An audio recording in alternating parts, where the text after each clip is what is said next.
নমস্কার বন্ধুরা, মাটন রান্না করলে ঠিকঠাক যেন টেস্ট আসে না। সত্যি কথা বলতে কি, রান্নার কিন্তু কোনো দোষ না, দোষটা আমাদের মাটনের কোয়ালিটির ওপর। আমরা যেটা খাই সেটা কিন্তু খাসির মাংস, আর আজকে যেটা করব সেটা কিন্তু পাঁঠার মাংস। পাঁঠার মাংসের টেস্ট কিন্তু খাসির মাংসের থেকে বেশ ভালো। বিশেষ করে আমার তো ভালো লাগে, কারণ বেশি চর্বিযুক্ত তেলযুক্ত মাংস আমার খেতে ভালো লাগে না। তুলনামূলক রেয়াজি খাসির থেকে কিন্তু এই যে পাঁঠার মাংস, তাতে কিন্তু চর্বিটা একটু কম থাকে।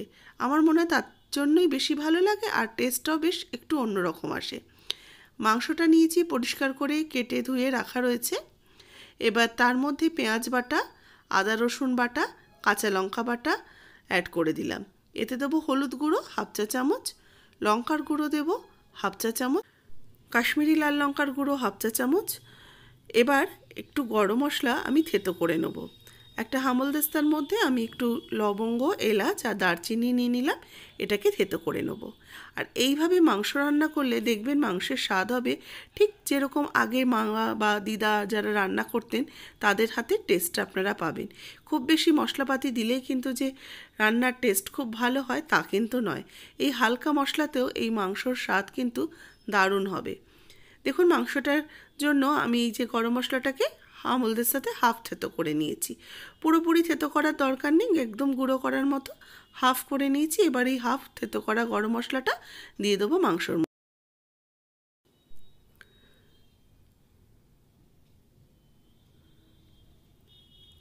গরম মশলাটা দেওয়ার পর দুটো তেজপাতা আমি মাংসের মধ্যে অ্যাড করে দিচ্ছি। দেবো একটু পাতিলেবুর রস।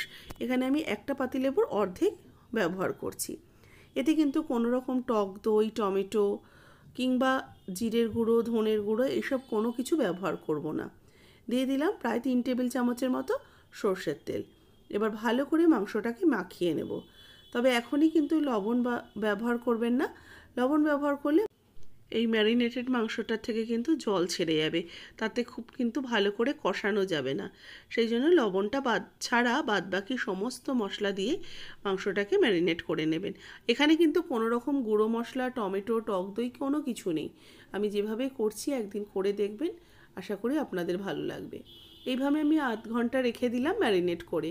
এবার কড়াইতে তেল দিয়ে দিয়েছি। তেল ভালো করে গরম হয়ে গেলে এর মধ্যে বড় বড় করে যে আলু কেটে রেখেছি আলুগুলোকে দিয়ে দেবো ভেজে নেওয়ার জন্য। আর আজকে মাংসের ঝোলের নাম কিন্তু একদম বাংলা মাটনের কারি যেটা হয় সে একদম সেরকম, বাংলা পাঁঠার ঝোল। আজকে পাঁঠার মাংস দিয়েই করছি, একদম সিম্পলভাবে একটা পাঁঠার মাংসের ঝোল। খেতে কিন্তু অসম্ভব ভালো হয়।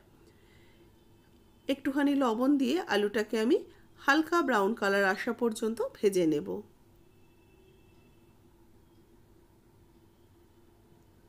আমি ঢাকা দেব না আলুটাকে। সামান্য একটু 1 পিঞ্চের মতো হলুদ গুঁড়ো দিয়ে দিলাম। হলুদ গুঁড়ো দিয়েই আমি আলুটাকে একটুখানি হালকা সোনালি করে ভেজে নেব। ঢাকা দিলে কিন্তু আলুটা নরম হয়ে যাবে, আর আলুটাকে আমি মাংসের সাথে একসাথেই আমি সেদ্ধ করব। সেই জন্য এটাকে ঢাকা ছাড়াই আমি ভেজে নিচ্ছি। আলু ভাজা হয়ে গেছে, আলুটাকে এবার উঠিয়ে রেখে দেবো।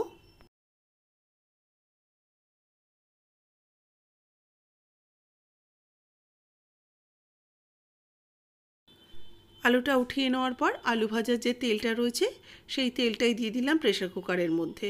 প্রেসার কুকারে আরও একটু আমি গোটা গরম মশলা ফোড়ন দিলাম, একটা এলাচ, 1 টুকরো লবঙ্গ আর একটু দারচিনি।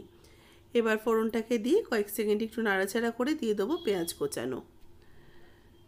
কোচানো পেঁয়াজ এখানে আমি 1.5 খানা মতো দিয়েছি, আর 1.5 খানা পেঁয়াজকে আমি পেস্ট করে নিয়েছি। পেঁয়াজটাকে হালকা বাদামি রং আসা পর্যন্ত ভেজে নিচ্ছি। তবে পেঁয়াজ কিন্তু খুব যে মিহি করে কুচিয়েছি তা নয়, মোটামুটি রাফলি পেঁয়াজটাকে কুচিয়ে নিয়েছি। পেঁয়াজ মোটামুটি ভাজা হয়ে এসছে। এবার এর মধ্যে অ্যাড করে দেবো আদা রসুনের পেস্ট 1 টিস্পুন। আদা রসুনের পেস্টটা দিয়েও একটু নাড়াচাড়া করে নিচ্ছি। মিনিট খানেক একটু কষিয়ে নেওয়ার পর ম্যারিনেটেড মাংসটাকে অ্যাড করে দেবো। মাংসটা আমি আধ ঘন্টার মতো ম্যারিনেট করে রেখেছিলাম। এটা 1 ঘন্টাও আপনারা রাখতে পারেন, তাতে তাড়াতাড়ি মাংসটা কিন্তু হয়ে যাবে। বাদবাকি যে মশলাটা সেটাও দিয়ে দিলাম।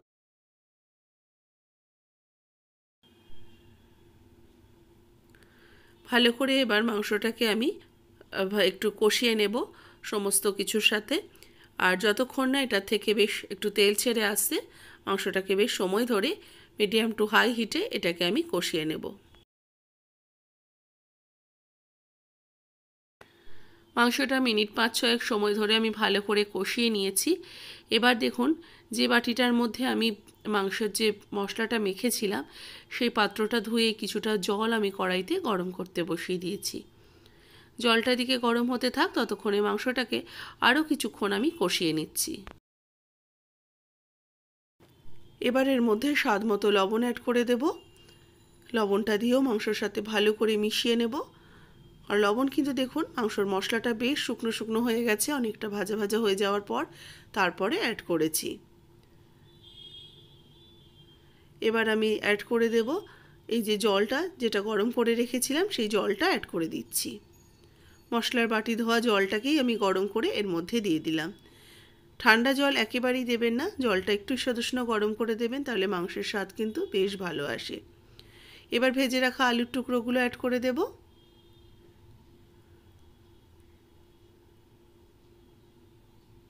আলুর মধ্যে যে তেলটা ছিল সেটাও আমি দিয়ে দিলাম। এবার ভালো করে আলু মাংস একসাথে ভালো করে মিশিয়ে নেব। মিশিয়ে নিয়ে এবার এটাকে লিড দিয়ে ঢাকা দিয়ে দেবো। তবে একটু আমি কাশ্মীরি লঙ্কার গুঁড়ো অ্যাড করেছি, কারণ মনে হচ্ছিল রঙটা একটু দরকার আছে, সেই কারণে দিলাম। কারণ আমি কাঁচা লঙ্কা দিয়ে রান্না করব, শুকনো লঙ্কার গুঁড়ো কিন্তু এর মধ্যে খুব বেশি ব্যবহার করব না। প্রথমে যেটুকু দিয়েছিলাম এর বেশি আর দেবো না। আমি এবার একটুখানি কাশ্মীরি লঙ্কার গুঁড়োটা দিয়ে দিলাম। আমি প্রথমে একটু দিয়েছিলাম হাফ টিস্পুন, আরও হাফ টিস্পুন এখন অ্যাড করলাম। এবার ভালো করে এটাকে মিশিয়ে নিয়ে ঢাকা দিয়ে হতে দেব। আমি এখানে 4টে হুইসেল দিয়ে নেব। সিটিগুলো উঠে গেছে, 4টে সিটি আমি তুলেছি। তুলে এবার এগুলোকে প্রেসার কুকারটাকে বন্ধ করে দেব। বন্ধ করে কিছুক্ষণ রেখে দেব, একটু ঠান্ডা হলে তারপর এটাকে খুলব। মাংসটা খোলার পরেই কিন্তু একটা টুইস্ট আছে, অবশ্যই এটাকে ফলো করবেন আর এইভাবেই করার চেষ্টা করবেন। দেখুন ঝোলটা এখনও কিন্তু ভেতরে বেশ ফুটছে।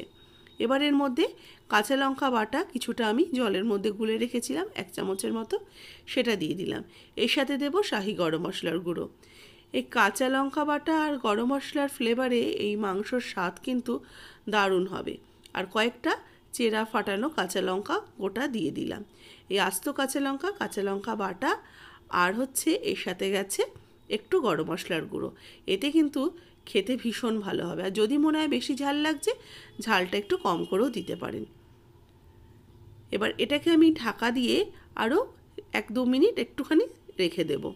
তারপরে ঠান্ডা হওয়ার পর আমি প্রেসার কুকারটা নামিয়ে খুলে দেখাচ্ছি কেমন হলো আজকের মাটনের রেসিপিটা।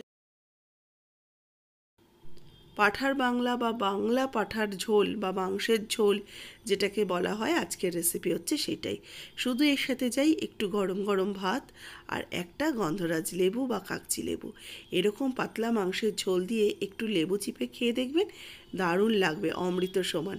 রেসিপিটা ভালো লাগলে লাইক করবেন, শেয়ার করবেন। যারা ফেসবুক পেজ থেকে দেখছেন পেজটাকে অবশ্যই ফলো করবেন, এবং যারা ইউটিউব থেকে দেখছেন এখনও আমার পরিবারের সদস্য হননি, প্লিজ অনুরোধ করছি আমার চ্যানেলকে সাবস্ক্রাইব করে পাশে থাকা বেল আইকনটা অবশ্যই প্রেস করে দিতে।